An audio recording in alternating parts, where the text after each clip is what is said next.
be a speaker right after lunch, so I will try to keep you entertained. I wish what Michael said was true, that I have worked for 40 years. That means I would have to begin working probably a year or two after I was born.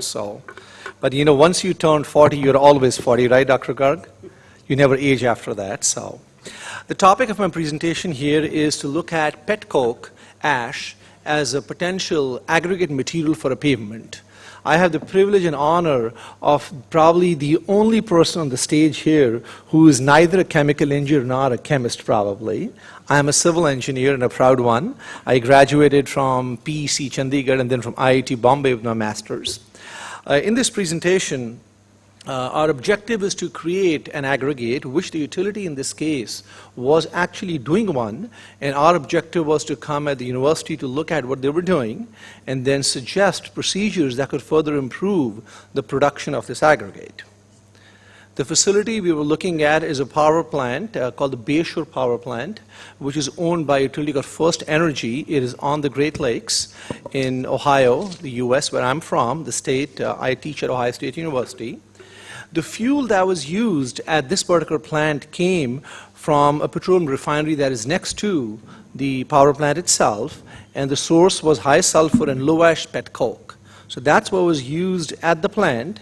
And in the process of desulfurization, because of the high sulfur, they were using a CFP boiler. And limestone was the predominant scrubbing material that was used. And in fact, they used, I think, more than what was needed. So I think it was not a very efficient operation. The residues that were generally largest and the most well-known to generate a synthetic aggregate that we could test in our lab. And as you probably, many of you are well aware, that products from CFP boilers, especially those with extra lime, are notorious for one thing, and that is that material, when exposed to water, can swell or can increase significantly in volume. And sometimes that volume increase can be so large that in fact, initially the engineering property, the strength can be high, but over time, as the material expands more and more and more, in fact, the whole matrix can collapse. And so we at the university have a lot of work in flue gas desulfurization materials and coal in particular. So that's the expertise that we brought to this work. And we looked at Class C ash, Class F fly ash, and in addition, there were some additives that are typically added when these pellets or synthetic aggregates are made. They add their magic dust, is what they call. They wouldn't even tell me at the university, but that's what's used and added to make synthetic aggregates. We've got the extrusion mixes, pellet mixes, and what I call down here, I lost my cursor, here we go, what is called additive modified pellet mixes. And I'll cover all three. The plant mixes were, as I said, prepared at the plant. And in this particular case, the bed ash and the fly ash simply were mixed together, placed into the pond at the site, allowed to hydrate for about a month. Before that, they were compacted and then crushed to whatever aggregate size needed to be done. And the utility provided us 3 samples. The first one was only the CFP fly ash with no bed ash in it. The second sample was an 80-20 mix. And the last one was 60-40. As you can see, the amount of bed ash is increasing. As that's increasing, the amount of unspent lime is also increasing in those samples. We've done, all these tests have been done, and I'll summarize just, I won't go through all the properties, but what you'll find is that in terms of particle size distribution, and I try to keep the figures out of here, that we would get for an Oper-graded cement stabilized aggregate. So this really does not work. Simply hydrating the material will not provide an aggregate, in our opinion. We also have looked at California bearing ratio, what you call CBR values. Now, I have no trust in CBR values. I am at the university. Even California doesn't use CBR values anymore, where it began. But people in the consulting world do use it, so we've done some testing and some data on that. The LA abrasion test, we found that the sample, in fact, the maximum abrasion that you have can be 45%, and all the 3 samples, in fact, showed abrasion levels larger than that. We also then looked at one-dimensional free swell. That is to say that we take the sample, compact it, allow it free access to water, and see how it swells in one direction while confined in all the other directions. And these tests were done for about 250 days. Because what you have is you have initial swell, and then you have a mineralogical swell that typically begins about a month or so after the initial hydration occurs. And what we found out was that the samples that had no bed ash, as you can see, swelled very little, less than 1% at this about 250 days of curing.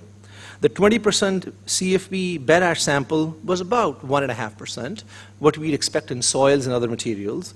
But look at what happened to the 40%. Wow. That's when that unspent lime has become so much, is kicking in, is about 13% at 250 days of curing. As a result, you can see the observation is clear that as the amount of bed ash is increasing, the amount of free swell increases. This helped us make a recommendation to the utility that the maximum amount of bed ash you want to use is 20%. So these screening tests help you to figure out, well, what mixes do we want to use? So 80 parts of the fly ash and 20 parts of bed ash is the maximum in this case that could be used. Now, if, on the other hand, your operation was a lot more economical and there wasn't as much of unspent lime or residual lime or limestone in your process, these numbers would change. So it is very specific to the plant one is looking at. In terms of strengths, what we essentially saw now was that 20% bed ash sample worked very well as an aggregate for a sub-base, which is the strength has to be more than 250 psi, but did not work well for a base material for which the minimum has to be 750 psi. And so a sub-base that would work. We also looked at freeze-thaw durability and sodium sulfate soundness. Now, as I said, the plant really says, yeah, this mix is 80-20, but there isn't much control of the plant of how much confidence there is on that number. And so in the lab, we prepared, as you can see below, several samples, what I call unstabilized and stabilized samples. And we looked at strength at 28 days. And the target here is 250 psi for a sub-base and 750 psi for a base aggregate material. The first three that you see, these three, that you have, you can see only have CFB fly ash and bed ash. There is no class C fly ash or cement added. These are what I'm referring to as the unstabilized mixes. For the stabilized mixes, you can see we're looking at about 10 to 25% of class C fly ash and about 5% cement as additives. And if you look on the right-hand side, you can see that the unstabilized mixes, in fact, don't meet the criteria for a base or a sub-base, whereas the one for the stabilized, in general, at 28 days of curing, do meet the 250 psi for sub-base, but not for a base material. So on the basis of the work that we done in terms of plant mixes that we had here, and then we had the lab mixes, Universal Aggregates is a company that we have worked with in the past to produce synthetic aggregate at the university. So we pulled them into the project, and they worked with First Energy to develop a synthetic aggregate product. And that is a product that we had tested at the university further for free swell. And there were three kinds of mixes that are shown up here. I'm sorry, that seems to be too small to read. So I will spend a minute or two talking about them. The extrusion mixes that we had were three. Each of them had 75% of fly ash and 15% of bed ash, and they had 10% of class C fly ash added to them.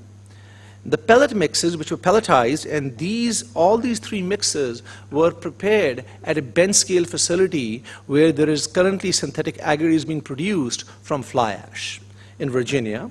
The second one is these five mixes here are pelletized mixes, and they have, instead of class C fly ash here, they have class F fly ash ranging from 10 to 20%. And this is where I mentioned to you is that there's a magic powder that they have, or the magic dust. About 10% is added to the mixes, the additive that the company uses, and you can see it goes all small amounts, 2 to 4, and it did go up to 10% for the last mix on the right. So I have the extrusion mixes, the non-additive pellet mixes, and the additive modified pellet mixes. If you look at the swell results, what you will see is, and in fact you can just read the text below, for the extruded samples, they swelled less than 3%, which is pretty reasonable, these ones right here. On the other hand, the samples that were not modified but were pelletized, the ones which had aggregates up to 10% class F fly ash, again, didn't swell very much, but when you increase that amount of Class F fly ash to 20-25%, we saw the swell significantly increase to about 20% or more, a significant amount. And what is happening there is that Class F fly, aluminum and silica, are interacting with the unspent lime to create these expansive products, and particularly etronite. The active additive modified pelletization samples, as you can see, they all have the same scheme, 65% fly ash, about 12% bed ash, and about 20% of the Class F fly ash, and their swell ranged from 2 to 10%. On the other hand, of all the others we saw, the swells were quite high, excess of 5%.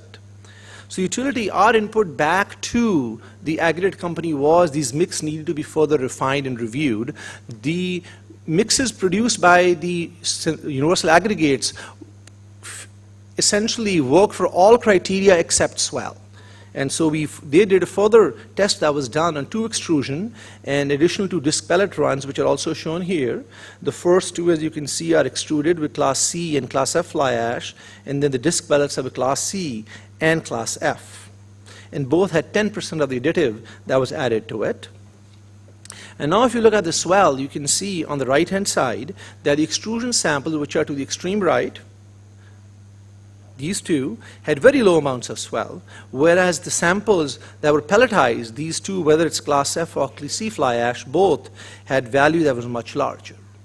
So in essence, what our research has shown and come to my conclusions is that the current procedure the utility was using for creating a synthetic aggregate for pavement applications, simply by hydrating the material, compacting it, and then crushing it, is not sufficient.